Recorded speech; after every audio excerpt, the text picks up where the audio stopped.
नमस्कार RGD rutting channel को आपको स्वागत। माँ ठाकुराणी घट पर्व निमंते शुभ खुंटी स्थापन दीर्घ 8 वर्ष पर गुडारी सहर पक्षर माँ ठाकुराणी घट पर्व अनुष्ठित हेबो।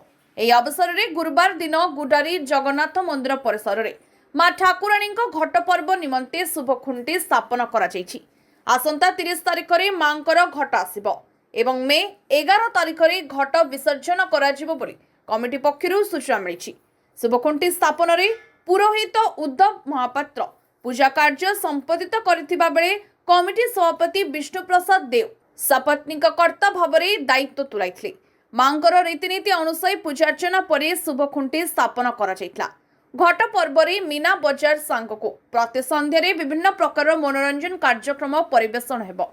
घट विसर्जन दिन कलाहांडी कपाटा एवं टीम कर मनोरंजन कार्यक्रम आयोजित हेबो। शुभखुंटी स्थापन समय वीडियो सुचिस्मिता बेहरा थाना अधिकारी समर्पिता सोई एनएससी कार्यनिर्वाही अधिकारी प्रसन्न कुमार पाढ़ी एनएससी अध्यक्षा शर्मिता सबरंक समेत कमिटी सदस्य व सहरवासी उपस्थित रहितले।